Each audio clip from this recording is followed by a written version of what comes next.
যে কারণে তাদেরকে আবার নিয়ে আসলাম। আমাকে যখন শুভেচ্ছা দিয়ে গেল তাদের ভাষায় চমৎকার করে বললো, কিন্তু কেউ শুনতে পেল না, এত কষ্ট করলো তারা। মনে হলো যে তারা দুঃখ নিয়ে গেল, সেজন্য বললাম যে আবার আসো, তোমাদের ভাষায় বলে যাবে। ভাষা আমার মায়ের মতো আপন।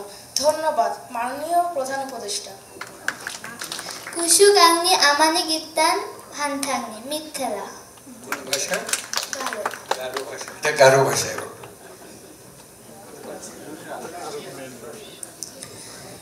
Родной язык так же дорог для меня, как родная мама.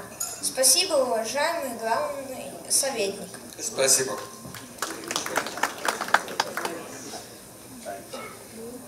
语言对我来说就像我的妈妈一样尊敬，谢谢。谢谢。Je chéris ma langue maternelle comme ma mère. Merci, monsieur le conseiller en chef. Merci. Je chéris ma langue maternelle comme ma mère. Merci, monsieur le conseiller en chef. Bhasha Ingray Maila Kapun. I'm a Sharho, Chief Advisor. السلام عليكم ورحمة الله وبركاته. لغة الأم عزيزة علي مثل أمي. شكرا. El idioma es tan querido para mí como mi madre. Gracias. Gracias.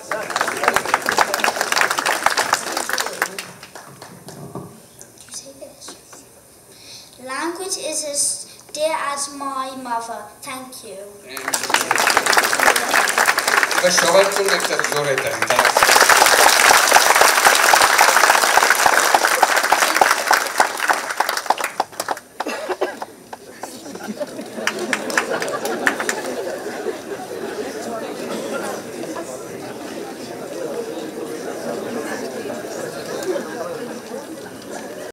জনাব সভাপতি,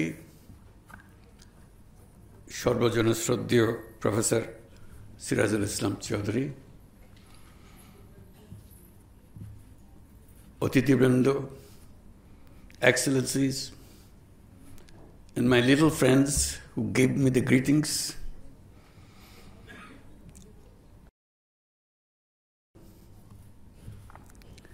সবাইকে শুভেচ্ছা জানাচ্ছি। আসসালামু আলাইকুম। শুরুতে যারা আজকের অনুষ্ঠানের সবচেয়ে বড় ঘটনা, যারা পুরস্কার পেলেন, বন্ধু মনসুর মোসা এবং জোসেফ উইন্টার এবং আমাদের দূতাবাস, প্যারিসে আমাদের দূতাবাস, তাদের সবাইকে অভিনন্দন জানাচ্ছি আজকের এই অনুষ্ঠানে। তাদের এই অর্জনের জন্য এবং আমাদেরকে পথ দেখানোর জন্য, ভবিষ্যতে অন্যদের উদ্বুদ্ধ করার জন্য। আর যারা অলিম্পিয়াডে পুরস্কার পেয়েছ তাদেরকেও অভিনন্দন জানাচ্ছি।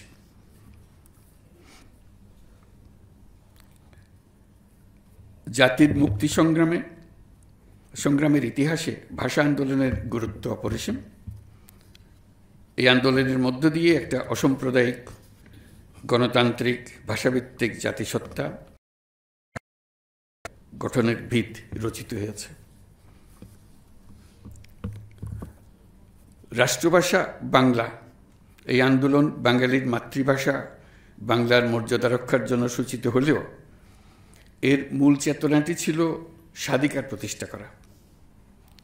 তা ছিল বাংলার রাজনৈতিক, অর্থনৈতিক ও সাংস্কৃতিক মুক্তির আন্দোলন। তাই বাঙালির কাছে ২১ মানে মাথা নত না করার দৃঢ় প্রত্যয়।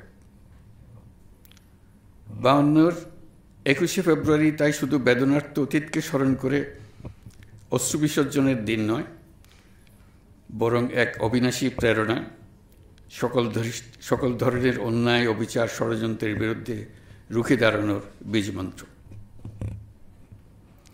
বাংলাকে রাষ্ট্রভাষার স্বীকৃতি এনে দিতে আমাদের আত্মত্যাগ করতে হয়েছে অনেক। মাতৃভাষার জন্য জীবনদানের এমন ঘটনা পৃথিবীর ইতিহাসে নজিরবিহীন।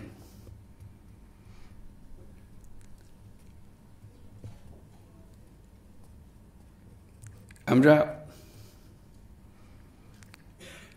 এই স্বীকৃতি জাতি ধর্ম নির্বিশেষে সকল জাতিগোষ্ঠীর মধ্যে মাতৃভাষার চেতনা ও মর্যাদা রক্ষার প্রেরণা ও চেতনার সাথে প্রাতিষ্ঠানিকতার সূত্রে 2001 সালের 15ই মার্চ ঢাকায় আন্তর্জাতিক মাতৃভাষা ইনস্টিটিউটের ভিত্তিপ্রস্তর স্থাপিত হয়।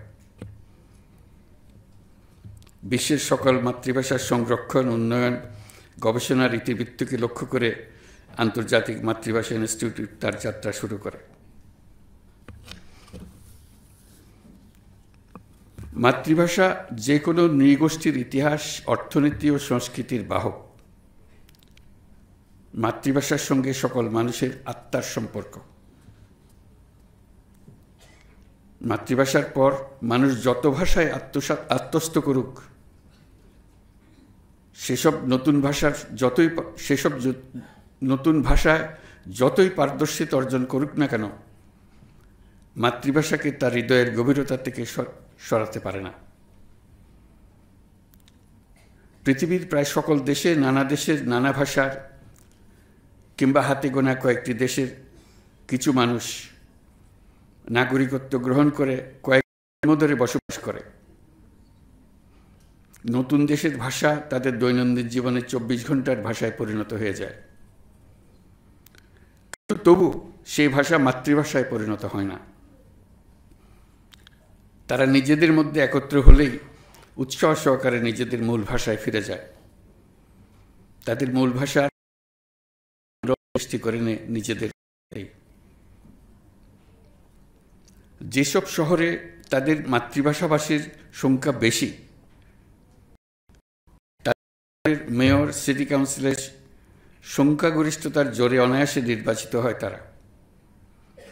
তাদের শহরে তাদের নিজেদের মাতৃভাষা নির্দ্বিধায় প্রতিষ্ঠিত করে ফেলে।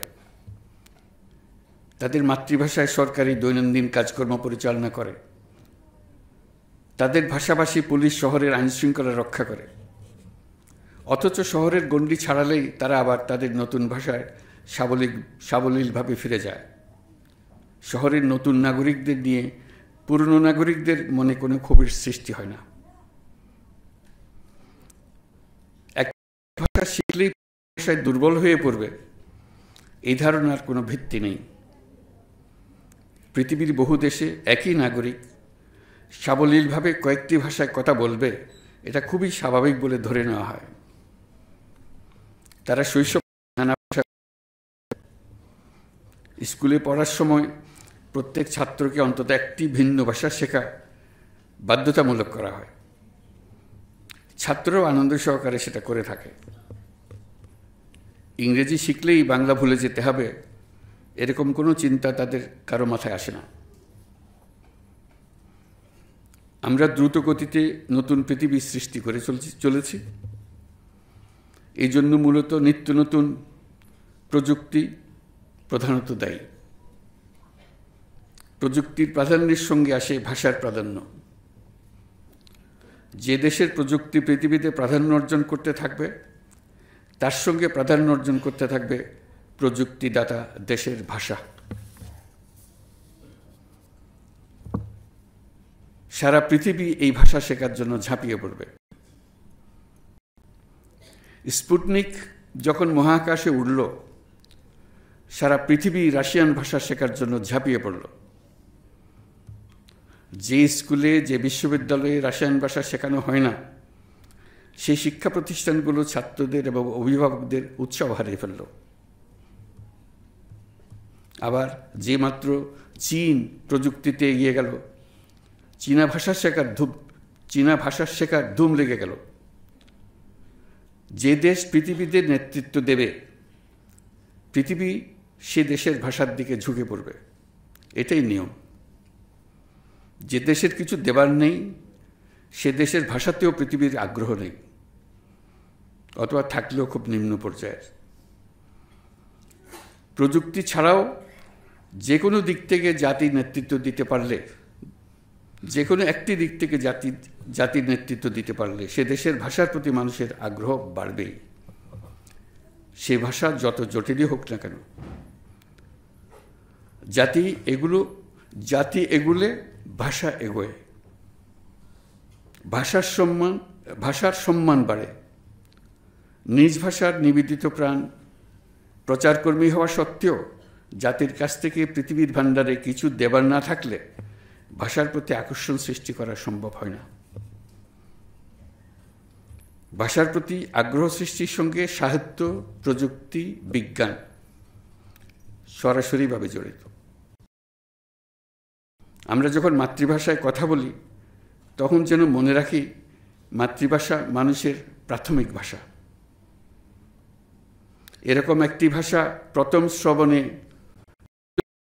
হোক না কেন তা একদিন তার প্রাথমিক স্তর পার হয়ে বহু দেশের বহু মানুষের অত্যন্ত নমস্য ভাষায় পরিণত হতে পারে, যদি জাতি পৃথিবীর কাছে কিছু উপহার দিতে পারে। যদি সেই ভাষা পৃথিবীর অগ্রযাত্রায় স্ট্র্যাটেজিক বা কৌশলগত ভূমিকা, যদি সেই ভাষা পৃথিবীর অগ্রযাত্রায় স্ট্র্যাটেজিক বা কৌশলগত ভূমিকা দখল করে নিতে পারে। আজ আমরা মাতৃভাষা দিবসে সকল মাতৃভাষা উন্নয়ন ও সংরক্ষণের জন্য প্রতিজ্ঞাবদ্ধ হলাম। আবেগের কারণ তো আছেই, মস্ত বড় স্বার্থের কারণও আছে। এখন আমাদের জানা নেই কোন অজ্ঞাত নামহীন মাতৃভাষা পৃথিবী সম্পূর্ণ পাল্টে দেবে। করলে মস্ত ভুল কাজ করব। আজ বিশ্ব মাতৃভাষা দিবসে আন্তর্জাতিক ভাষা ইনস্টিটিউটের সার্বিক সাফল্য কামনা করছি। সবাইকে ধন্যবাদ।